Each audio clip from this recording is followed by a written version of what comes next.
Why is an Australian holiday courting so much controversy? Every year on January 26, Australia Day is celebrated.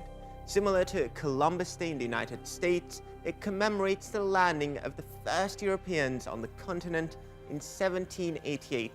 But for many Aboriginals and Torres Strait Islanders, it's not a day of celebration. Instead, it's a reminder of the hurt caused by the arrival of Europeans. Thousands of demonstrators calling for our National Day to be dumped. Come on, Australia, wake up! Can you listen to us? At times, social distancing took a back seat to supporting the cause. We still have guns pointed to our heads. For those who celebrate the day, as well as for the government, the holiday represents how far the country has come since the British first arrived.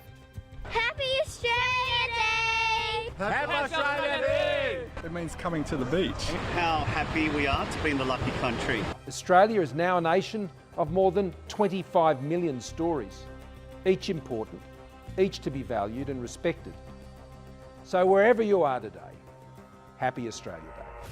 Australia was added to a map of the known world after Captain James Cook surveyed its eastern coast. What followed was a clash of two peoples when the Aboriginal Australians, one of the world's oldest cultures, met the Europeans. And from 1788, the British treated Australia as a colony of settlement, not an area of conquest. Since then, relations between European Australians and the native population haven't been easy. But the country's road to reconciliation with Aboriginal peoples gained momentum in 2008, when then Prime Minister Kevin Rudd apologised for a policy that saw Indigenous children removed from their families and communities and placed into white foster care. To the mothers and the fathers, the brothers and the sisters, for the breaking up of families and communities, we say sorry. At the time, it was seen as a major step in acknowledging the grief and pain inflicted on the community. But for many, this wasn't enough. While Australia's experience isn't unique, many countries share a similar history and have also tried issuing apologies.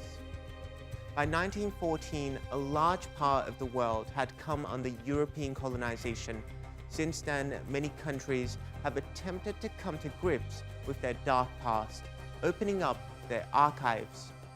Earlier this year, French President Emmanuel Macron established a Memories of Truth Commission to address the history of France's colonial legacy in Algeria.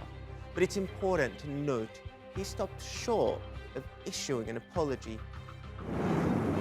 The report suggests the Commission should hear testimony from those who suffered during Algeria's 7-year war of independence that ended in 1962, and says the portrayal of French colonial rule in schools should be overhauled. The German government has also struggled to come to grips with its colonial period. Between 1904 and 1908, German colonial troops killed thousands of people in southwest Africa, in what is now Namibia. Although the terms of a formal apology are still under negotiation, in 2004, the German government offered a symbolic acknowledgement of responsibility.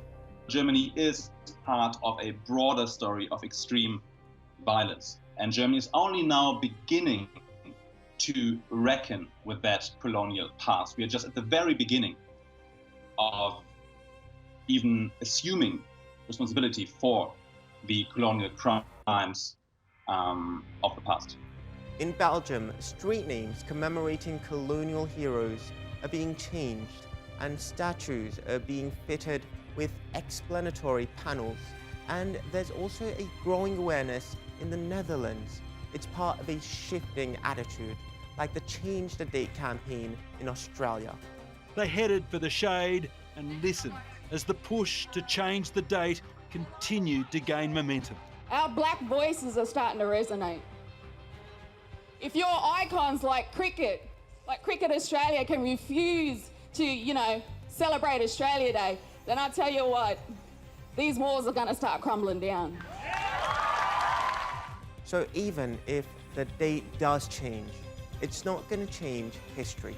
But perhaps gestures like this can be important steps towards healing the wounds of impacted communities.